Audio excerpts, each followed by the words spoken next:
Hello student, KJ knowledge hub के YouTube channel में मैं कन्हैया जी पांडे आपका स्वागत करता हूं। तो स्टूडेंट, आज हम लोग बिहार बोर्ड के कक्षा 10 के इतिहास के पाठ 2 समाजवाद, साम्यवाद और रूस की क्रांति के प्रश्नों के बारे में बारी बारी से जानकारी प्राप्त करेंगे।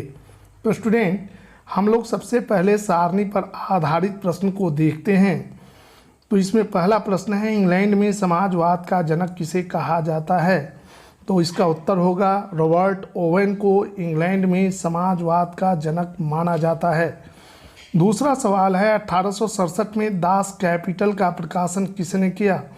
तो स्टूडेंट, इसका उत्तर होगा 1867 में दास कैपिटल का प्रकाशन कार्ल मार्क्स ने किया था। तीसरा सवाल है, आतंकवादी निहलिस्ट आंदोलन किस देश में हुआ? तो स्टूडेंट, इसका उत्तर होगा आतंकवादी निहलिस्ट आंदोलन रूस में हुआ था। हमारा चौथा सवाल है स्टूडेंट, सोवियत संघ में नई आर्थिक नीति किसने लागू की? तो सन 1921 में लेनिन ने सोवियत संघ में नई आर्थिक नीति को लागू की थी। हमारा पांचवा सवाल है, ग्लासनोस्त और पेरेस्ट्रोइका की नीति किसने लागू की और जिससे सोवियत संघ का विघटन हुआ? तो इसका उत्तर होगा मिखाइल गोर्बाचोव ने ग्लासनोस्त और पेरेस्ट्रोइका की नीति लागू की थी और 1991 में इसके बाद जो है सोवियत संघ का विघटन हो गया था। अब स्टूडेंट, हम लोग अति लघुत्तरीय प्रश्न को देखते हैं। अति लघुत्तरीय प्रश्न में हमारा पहला प्रश्न है, रूस के सम्राट को क्या कहा जाता था? स्टूडेंट, इसका उत्तर होगा रूस के सम्राट को जार कहा जाता था। हमारा दूसरा सवाल है, रूस में किस राजवंश का शासन था? तो स्टूडेंट, इसका उत्तर होगा रूस में रोमानोव वंश का राजवंश का शासन था। हमारा तीसरा प्रश्न है, रूस की संसद का क्या नाम था? तो स्टूडेंट, इसका उत्तर होगा रूस की संसद का नाम ड्यूमा था। हमारा चौथा सवाल है, रूस में कृषि दासता की प्रथा किस वर्ष समाप्त हुई? तो स्टूडेंट, इसका उत्तर होगा रूस में कृषि दासता की प्रथा की समाप्ति 1861 में हुई थी। हमारा पांचवा सवाल है, रासपुटीन कौन था? तो स्टूडेंट, इसका उत्तर होगा रासपुटीन एक रहस्यमयी और भ्रष्ट पादरी था। हमारा छठा सवाल है, माँ उपन्यास का लेखक कौन था? तो स्टूडेंट, माँ उपन्यास का लेखक मैक्सिमम गोर्की थे। हमारा सातवां सवाल है स्टूडेंट, खूनी रविवार के विषय में आप क्या जानते हैं? तो स्टूडेंट, जैसा कि आप जानते हैं कि 9 जनवरी 1905 को लोगों ने जार के महल के सामने पहुंच करके जार मुझे रोटी दो का नारा लगा रहे थे। इतने में ही राजमहल के सेनाओं ने उन निहत्थे लोगों पर गोलीबारी शुरू कर दी, जिसमें हजारों लोग मारे गए। चूँकि यह दिन रविवार का था, इसलिए रूस के इतिहास में इसको खूनी रविवार के नाम से जाना जाता है। स्टूडेंट, हमारा अगला सवाल है लघुत्तरीय प्रश्न, समाजवादी दर्शन क्या है? तो स्टूडेंट, इसका उत्तर होगा समाजवादी दर्शन के अनुसार उत्पादन के सभी साधनों तथा व्यापार में सरकार का एकाधिकार हो तथा उत्पादन समाज के सभी लोगों के लिए हो, न कि किसी निजी व्यक्ति के लाभ के लिए। ऐसे दर्शन को समाजवादी दर्शन के नाम से जाना जाता है। हमारा दूसरा सवाल है, रॉबर्ट ओवन का संक्षिप्त परिचय दें। तो रॉबर्ट ओवन इंग्लैंड में समाजवाद का जनक था। औद्योगिक क्रांति के बाद जब इंग्लैंड में मजदूरों का शोषण हो रहा था, तब ओवन ने वहां आदर्श समाज की स्थापना करने का प्रयास किया। उन्होंने स्कॉटलैंड में एक आदर्श कारखाने की स्थापना की, जहां मजदूरों को भोजन, आवास, उचित मजदूरी देने की व्यवस्था की गई। इसके अलावा मजदूरों के शिक्षा, स्वास्थ्य आदि के लिए उचित प्रबंध किया गया और उनके काम के घंटे घटाए गए। हमारा तीसरा सवाल है, कार्ल मार्क्स के विषय में आप क्या जानते हैं? तो स्टूडेंट, कार्ल मार्क्स का जन्म जर्मनी में एक यहूदी परिवार में हुआ था। उनके पिता पेशे से एक वकील थे। मार्क्स पर मॉन्टेस्क्यू, रूसो तथा हीगल के विचारधारा का व्यापक प्रभाव पड़ा था। 1838 में मार्क्स ने एंगेल्स के साथ मिलकर कम्युनिस्ट मैनिफेस्टो नामक पुस्तक का प्रकाशन किया था। वे पूंजीवाद के घोर विरोधी थे, मजदूरों के हक के समर्थक थे। उन्होंने एक नारा दिया था कि दुनिया के मजदूरों एक हो। 1867 में मार्क्स ने दास कैपिटल की रचना की दास कैपिटल को साम्यवादियों का बाइबल कहा जाता है। हमारा चौथा प्रश्न है स्टूडेंट 1917 की क्रांति के समय रूस में किस राजवंश का शासन था तथा इस शासन का स्वरूप क्या था। तो स्टूडेंट, जैसा कि आप जानते हैं कि 1917 के क्रांति के समय रूस में रोमनों राजवंश का शासन था और इस शासन का स्वरूप निरंकुश एवं स्वेच्छाचारी था। स्टूडेंट, अब हम लोग प्रश्न संख्या 5 के बारे में जानकारी प्राप्त करेंगे। यति लघुत्तरीय प्रश्न का 5 नंबर प्रश्न है, निहिलिस्ट आंदोलन से आप क्या समझते हैं और रूस पर इसका क्या प्रभाव पड़ा। तो स्टूडेंट, निहिलिस्ट आंदोलन जो था ये रूस में हुआ था। इसका उत्तर इस प्रकार हम दे सकते हैं, जार निकोलस द्वितीय के द्वारा रूस में कई सुधारात्मक कार्यक्रम चलाए गए थे, लेकिन जो सुधारवादी थे, कुछ सुधारवादी इससे संतुष्ट नहीं थे। फलतः वे रूस में कुछ सुधारवादियों ने निहिलिस्ट आंदोलन शुरू कर दिया। वे रूस में स्थापित जो व्यवस्था थी उसको आतंक के सहारे समाप्त करना चाहते थे।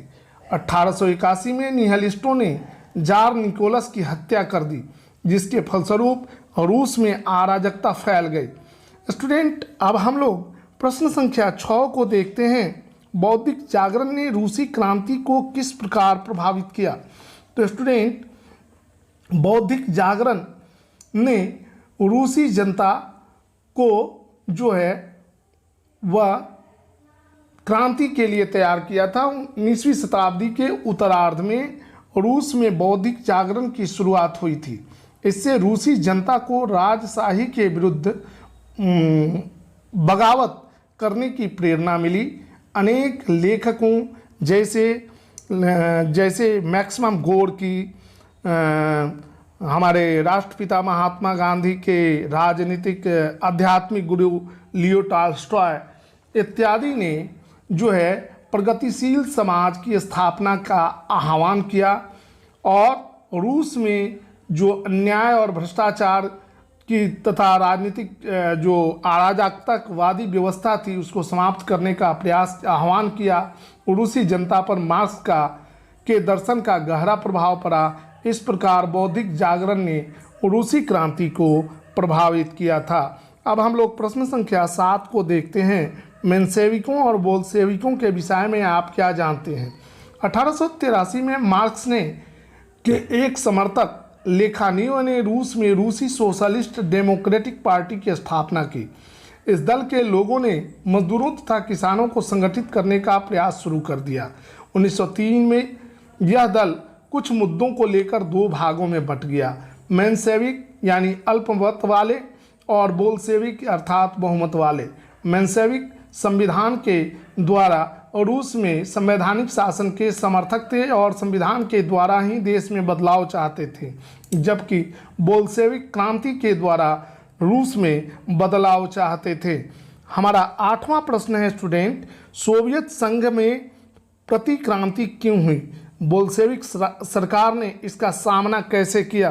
तो स्टूडेंट, सोवियत संघ एक व्यापक राष्ट्र के रूप में संगठित हो चुका था। 1917 के क्रांति के बाद लेनिन जो थे वहाँ के सबसे प्रमुख नेता थे। तो वहाँ पर जो पूर्व की सरकार यानी राजशाही के समर्थक थे, वे इस नई विचारधारा को नहीं चाहते थे, इसलिए उन लोगों ने प्रतिक्रांति कर दी, जिसको लेनिन ने दमनपूर्वक कुचल दिया। तो इसका स्टूडेंट हम उत्तर इस प्रकार दे सकते हैं कि 1917 के बोल्शेविक क्रांति के बाद रूस में कुछ वैसे लोग उग्र हो गए जिनकी संपत्ति और अधिकार को नई सरकार ने छीन लिया था।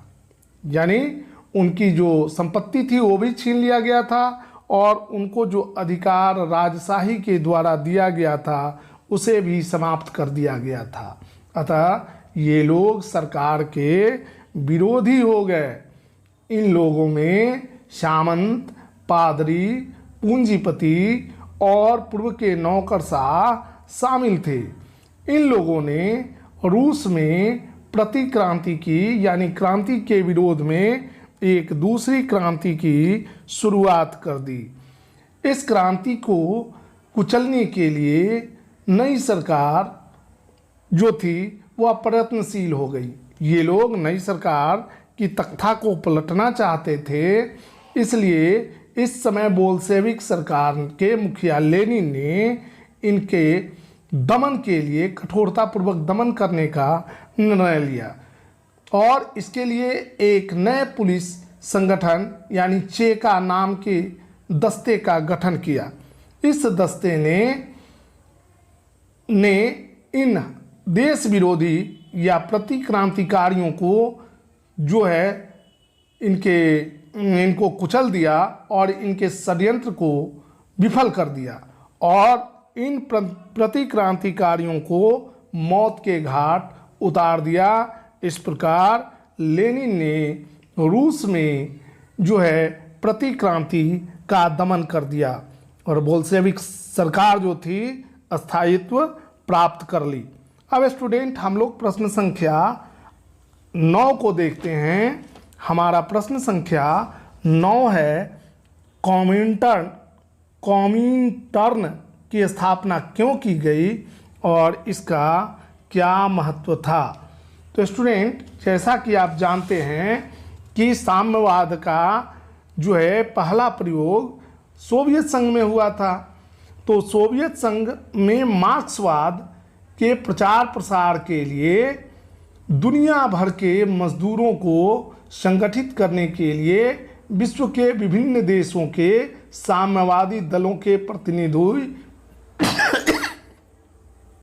दुनिया भर के साम्यवादी प्रतिनिधि मॉस्को में इकट्ठा हुए और इन सभी देशों के साम्यवादी प्रतिनिधियों ने एक संघ की स्थापना की जिसे कॉमिनटर्न के नाम से जाना जाता है। इसका महत्व यह था कि यह विश्व के विभिन्न देशों में क्रांति एवं साम्यवाद का प्रचार प्रसार करना चाहते थे और विश्व भर के विभिन्न देशों के साम्यवादियों का मदद करना चाहते थे। तो स्टूडेंट इस प्रकार हमारा प्रश्न संख्या 9 समाप्त होता है। अब हम लोग स्टूडेंट प्रश्न संख्या 10 को देखते हैं। नई आर्थिक नीति पर एक टिप्पणी लिखें। रूस में 1917 की क्रांति के बाद लेनिन ने सोवियत संघ के आर्थिक विकास के लिए एक नई आर्थिक नीति की घोषणा की। तो हुआ था स्टूडेंट, इसका उत्तर हम इस प्रकार दे सकते हैं कि सन 1921 में रूस में बोल्शेविक दल के नेता लेनिन ने एक नई आर्थिक नीति की नीति यानी एनईपी का फुल फॉर्म होता है न्यू इकोनॉमिक पॉलिसी को लागू किया। इस नीति के अनुसार सीमित मात्रा में किसानों एवं पूंजीपतियों को संपत्ति रखने का अधिकार बोल्शेविक सरकार ने दिया। इससे रूस में किसानों से अनाजों के इसके अलावे रूस में किसानों से जो अनाजों की ज़बरदस्ती उगाही की जाती थी उसको लेनिन ने बंद करवा दिया और इसके बदले लेनिन ने उन्हें कर देने के लिए, किसानों को कर देने के लिए कहा। कर यानी टैक्स देने के लिए कहा। किसान को जमीन का स्वामित्व प्रदान किया गया, लेकिन वैधानिक रूप से जमीन को सरकार के अधीन ही रखा गया। फिर भी किसानों को जमीन का स्वामित्व प्रदान किया गया। इस नीति के लागू होने के बाद रूस की आर्थिक व्यवस्था में बहुत तेजी से सुधार होने लगा और इस प्रकार नई आर्थिक नीति के फलस्वरूप रूस तीव्र गति से विकसित होने लगा। तो स्टूडेंट आज का सवाल जो है हम यहीं समाप्त करते हैं। अब हम आपसे विदा लेते हैं स्टूडेंट। तो आप हमारे नए वीडियो का इंतज़ार करें। हमारा अगला वीडियो जो है आएगा। तब तक के लिए हम आपसे यानी कन्हैया जी पांडे मैं आपसे विदा लेता हूँ। तब तक के लिए धन्यवाद।